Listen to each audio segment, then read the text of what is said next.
आज एक नई शुरुआत। कहाँ तक आपका साथ सहयोग और मेरा प्रयास रहेगा, ये कोशिश है एक कालजयी उपन्यास को आवाज़ देने की। उपन्यास का नाम है गुनाहों का देवता और इसके लेखक हैं धर्मवीर भारती। ना गुनाहों का देवता किसी परिचय की मोहताज है, ना श्री धर्मवीर भारती जी किसी परिचय के मोहताज हैं। हाँ, मेरे इसको आवाज़ देने के पीछे मकसद ये है कि मेरे बहुत सारे जानने वाले बहुत यंग एज के नए बच्चे हैं और बहुत सारे जो लोग मेरे वीडियोस जिनके पास पहुंचते हैं वो एक ऐसी उम्र को ताल्लुक़ रखते हैं जहां पर शायद इस उपन्यास को उन्होंने लिखा हुआ टेक्स्ट में पढ़ा हो, ऐसा मुझे कम लगता है। तो खैर, बिना आगे बातें किए, बिना बात इधर उधर की बातें किए, मैं चाहता हूं कि मैं सिर्फ 5 मिनट का एक रेगुलर आपको रीडिंग करके उपन्यास सुनाऊं और ये उपन्यास आप तक पहुंचे। और सिर्फ 5 मिनट, एक एपिसोड में सिर्फ 5 मिनट की कोशिश रहेगी। आज चूँकि थोड़ा हो सकता है 2-3 मिनट लंबा हो जाए, ये जो भूमिका बोल रहा हूँ इस वजह से। और सबसे पहले तो शुरुआत करता हूँ मैं। इन्होंने लिखा है मामा जी, लल्ली और अपनी पद्मा जिज्जी को। ये समर्पण है लेखक का। और जो संस्करण मेरे पास है इसमें धर्मवीर भारती जी की कलम से ही लिखा गया है कि उस उपन्यास के नए संस्करण पर 2 शब्द लिखते समय मैं समझ नहीं पा रहा हूं कि क्या लिखूं। अधिक से अधिक मैं अपनी हार्दिक कृतज्ञता उन सभी पाठकों के प्रति व्यक्त कर सकता हूं जिन्होंने इसकी कलात्मक अपरिपक्वता के बावजूद इसको पसंद किया है। मेरे लिए इस उपन्यास का लिखना वैसा ही रहा है जैसा पीड़ा के क्षणों में पूरी आस्था से प्रार्थना करने, और इस समय भी मुझे ऐसा लग रहा है जैसे मैं वह प्रार्थना मन ही मन दोहरा रहा हूं। बस। धर्मवीर भारती। इसके बाद उपन्यास शुरू हो जाता है और आप सभी लोगों तक ये उपन्यास पहुंचे। बेहद ही खूबसूरत उपन्यास है। मेरे रिकॉर्डिंग में त्रुटियां अवश्य रहेंगी। मैं बहुत टेक सेवी नहीं हूँ। बाहर शायद जानवरों की आवाज़ ही सुनाई पड़े, हॉर्न सुनाई पड़े, और मैं शायद एडिटिंग भी ना कर पाऊँ। एज इट इज़ आपके समक्ष पेश करूँगा, तो आप थोड़ा बर्दाश्त करके अगर आप 10-5 रिकॉर्डिंग्स भी अगर आप सुन लेंगे तो मैं निश्चित रूप से ये कह सकता हूँ कि आपने जो कुछ भी पढ़ा, सुना, देखा, लिटरेचर के नाम पे जो कुछ भी होगा सब आप भूल जाएंगे।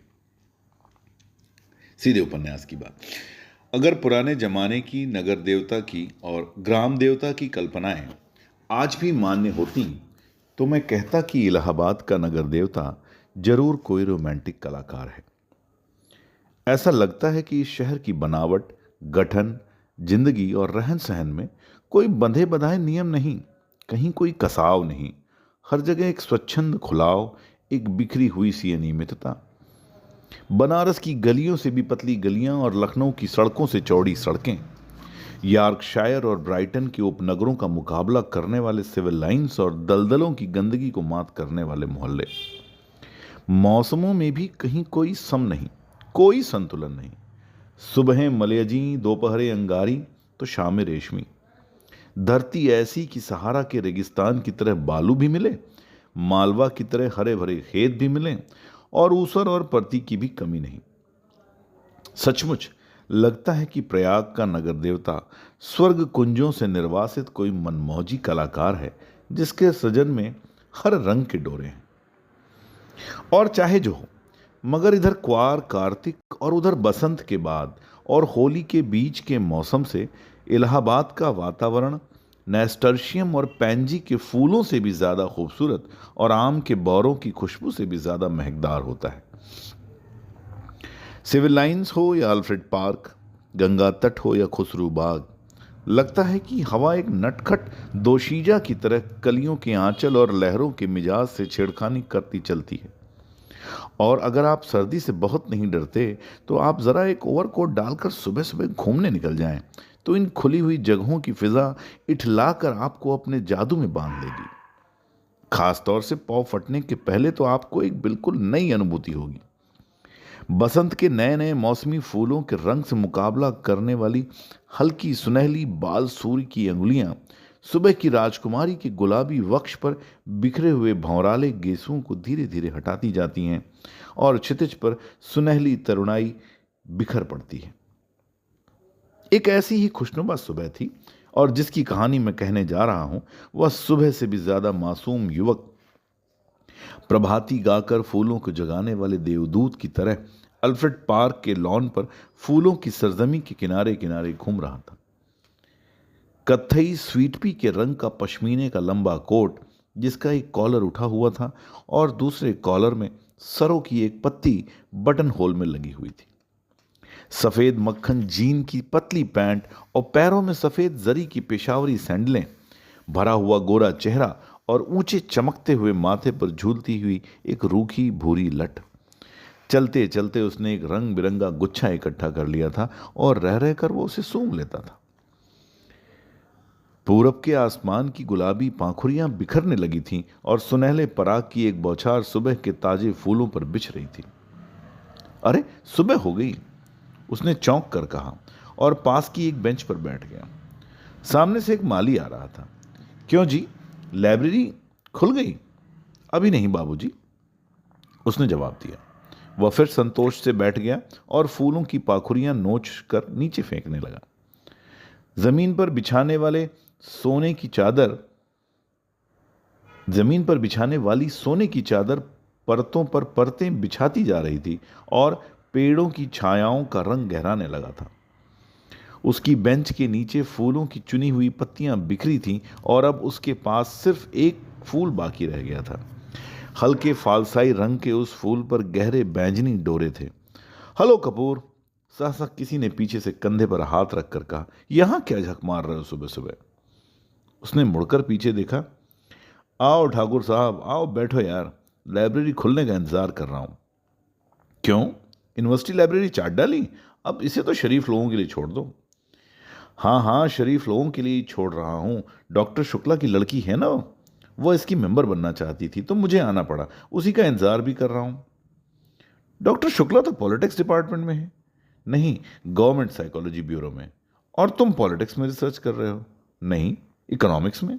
बहुत अच्छे, तो उनकी लड़की को सदस्य बनवाने आए हो? कुछ अजब स्वर में ठाकुर ने कहा।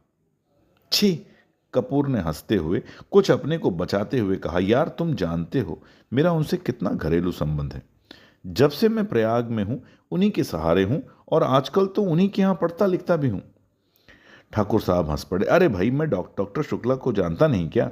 उनका सा भला आदमी मिलना मुश्किल है, तुम सफाई व्यर्थ में दे रहे हो।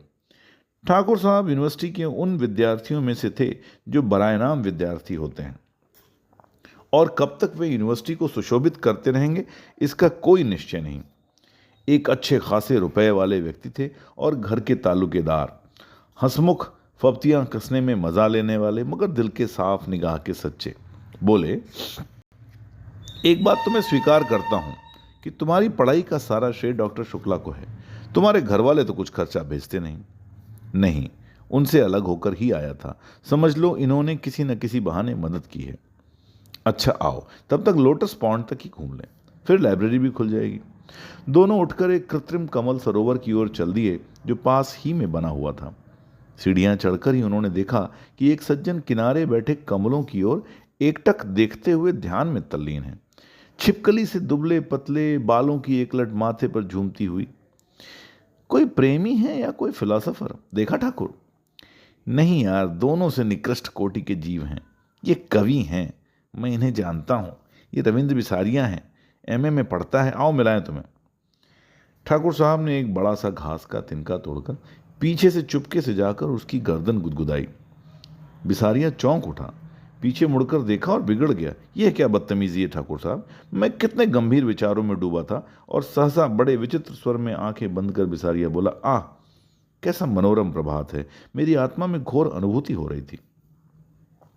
कपूर बिसारिया की मुद्रा पर ठाकुर साहब की ओर देखकर मुस्कुराया और इशारे में बोला, है यार शगल की चीज, छेड़ो जरा।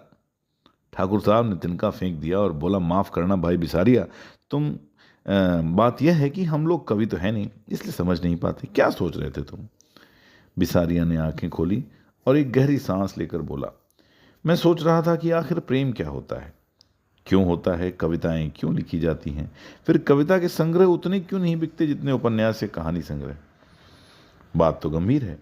कपूर बोला, जहां तक मैंने समझा और पढ़ा है, प्रेम एक तरह की बीमारी होती है, मानसिक बीमारी, जो मौसम बदलने के दिनों में होती है। मसलन क्वार, कार्तिक या फागुन, चैत। इसका संबंध रीढ़ की हड्डी से होता है और कविता एक तरह का सन्निपात होता है। मेरा मतलब आप समझ रहे हैं ना मिस्टर मिसारिया, मिस्टर सिबारिया।